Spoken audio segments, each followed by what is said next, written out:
Chào mừng các bạn đã quay trở lại với bài học số 2. Trong bài học số 2 chúng ta sẽ cùng nhau làm món thạch xương sáo đen. Để làm được thạch xương sáo đen chúng ta cần nguyên liệu và dụng cụ sau. Về nguyên liệu chúng ta chỉ cần 3 nguyên liệu cơ bản. Nguyên liệu thứ nhất, bột thạch xương sáo, nước và đường. Sau khi có được nguyên liệu rồi, các bạn cần một số những công cụ cơ bản. Dụng cụ bao gồm xoong, bếp từ, khuôn, một cái bát để khuấy, một cái giá, một phới. Sau khi các bạn đã có được nguyên liệu và dụng cụ, chúng ta cần trải qua 6 bước để thực hiện cái việc làm thạch xương sáo đen. Ở bước thứ nhất, các bạn chuẩn bị toàn bộ nguyên liệu lên bề mặt. Bước thứ hai, các bạn sẽ đo một nửa nước cộng với đường. Chúng ta cho vào nồi, chúng ta đun sôi. Bước thứ ba, các bạn cho bột xương sáo với cả một nửa nước, 1/2 nước, các bạn trộn bên ngoài. Chúng ta trộn ra một cái bát bên ngoài. Sau khi chúng ta đã có nước với cả đường đang đun sôi, bên ngoài chúng ta có bột xương sáo trộn lẫn nước bên ngoài. Chúng ta tiếp tục sang bước thứ tư, đó là các bạn đổ từ từ bột xương sáo vào trong xoong. Các bạn khuấy đều. Sau khi bạn khuấy xong, đó là phần bước thứ tư, các bạn đến bước thứ 5. Trước khi chúng ta đổ vào khuôn, các bạn cần lọc qua dây, lọc qua giá lọc để chúng ta loại bỏ cái phần bọt bên trên. Sau khi lọc xong, các bạn đổ ra khuôn. Khuôn thì tùy khuôn, các bạn có thể sử dụng khuôn tròn, khuôn vuông hoặc khuôn hình chữ nhật. Tuy nhiên, sau khi để đổ ra khuôn, các bạn cần để thạch nguội một cách tự nhiên. Chúng ta không ép nguội hay là không cho vào tủ lạnh trước khi. Chúng ta cần để nguội tự nhiên. Về phần bảo quản thạch thì các bạn sau khi nguội, các bạn để trong tủ mát. Sau khi làm xong, thạch các bạn có thể sử dụng được trong từ 3 cho đến 5 ngày. Về phần thạch xương sáo, các bạn lưu ý, thạch xương sáo đen chúng ta chỉ phục vụ khi mà khách ngồi dùng luôn. Ví dụ như là khách gọi một trà thái xanh, chúng ta cho thạch xương sáo đen vào thì khách sẽ uống trong vòng 30 phút. Tại sao chúng ta không ngâm thạch và trà cùng một lúc? Bởi vì đối với thạch xương sáo đen, trong quá trình ngâm hai thạch xương sáo với cả trà thì cái phần thạch nó sẽ chuyển cái màu đen của thạch sẽ làm cho cái màu trà nó không được đẹp. Đó là lý do đối với trà thái xanh hoặc là trà nào đi cùng với loại thạch đen thì chúng ta không cho vào sẵn, chỉ khi khách gọi chúng ta mới cho vào. Đây là các bước tôi hướng dẫn và bây giờ chúng ta sẽ sang trình tự làm trực tiếp từng bước một. Các bạn lưu ý, chúng ta cùng bắt đầu.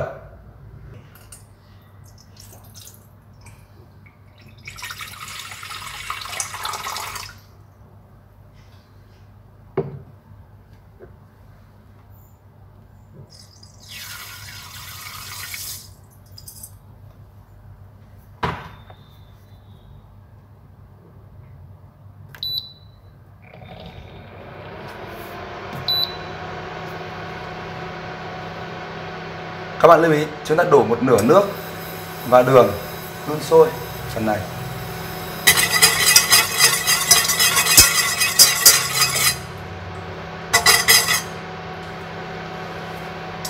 Trong thời gian nước đang đun sôi với cả đường, các bạn tiến hành bước tiếp theo. Chúng ta cho bột thạch và cho nước để khuấy đều.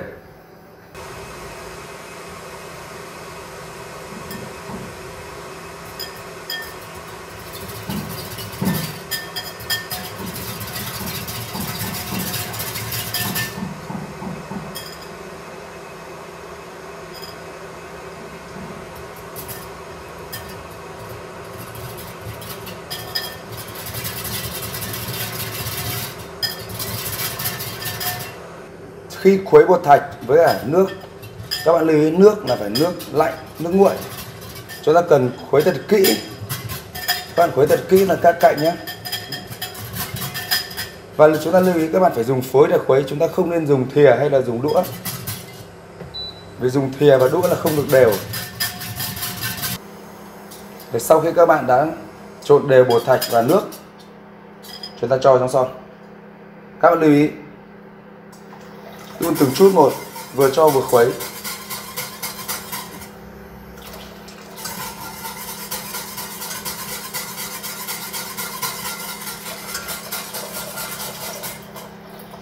Sau khi nguyên liệu bột thạch đã được cho vào trong son, các bạn đun sôi khoảng độ 3 phút.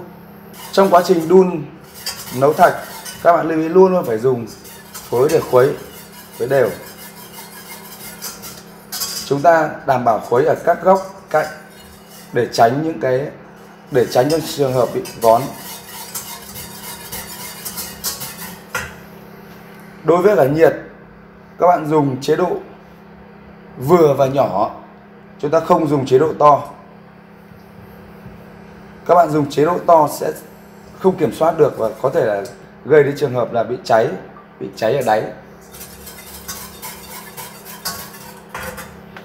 Về cái son thì các bạn lưu ý chúng ta nên dùng son dày, son inox dày và có đáy tròn.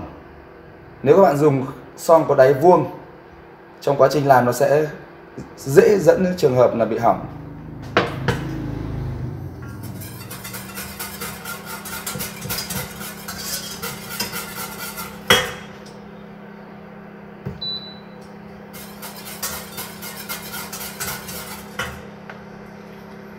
Có những cái bếp từ có chế độ từ 100 cho đến 2000W thì trong trường hợp này các bạn nên sử dụng cái chế độ 500W.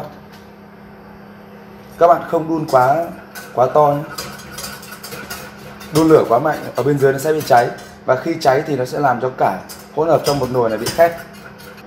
Sau khi đun xong, các bạn vớt bọt và chúng ta đổ vào khuôn. Như vậy là chúng ta đã kết thúc. Trước khi đổ vào trong khuôn, các bạn cần dây.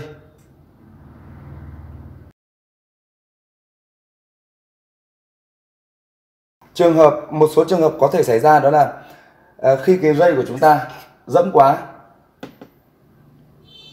lỗ nó thưa thì chúng ta sẽ không lấy được bọt. Thì trường hợp này các bạn phải dùng thìa để mình bỏ lớp bọt này đi.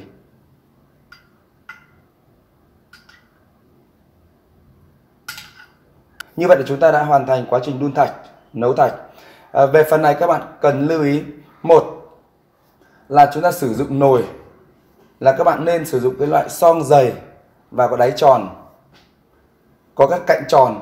Thứ hai là tại sao chúng ta không cho bột thạch trực tiếp vào khi nước đang sôi.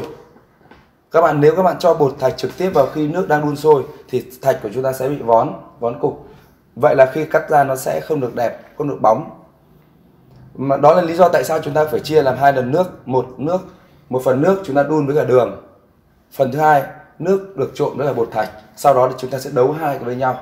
Về cái lượng đường ở trong thạch, trong cái bột thạch này, thông thường chúng ta sẽ làm 70g cho một gói thạch và 1,5 lít nước. Tuy nhiên thì các bạn muốn ăn ngọt hơn, các bạn có thể cho thêm.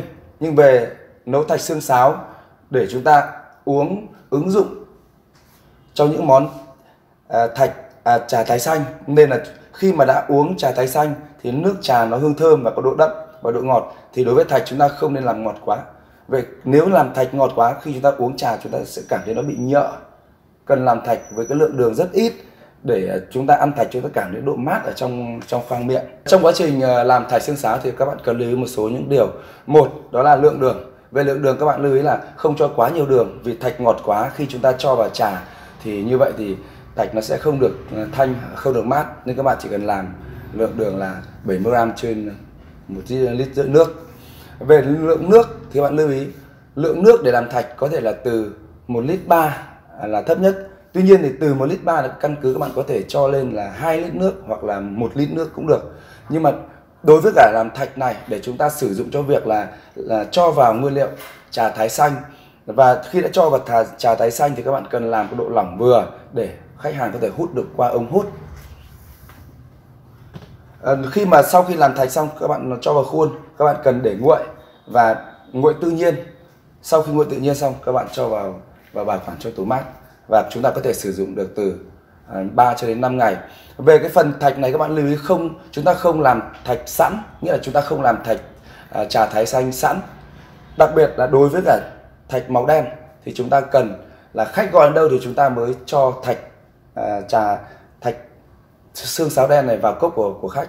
Vì nếu các bạn cho trước 10-15 phút thì cái màu thạch nó sẽ phai ra trong nước trà, như vậy là cái trà sữa nó sẽ không được đẹp màu như mong muốn. Vậy là chúng ta kết thúc phần làm thạch. Tôi chúc các bạn thành công.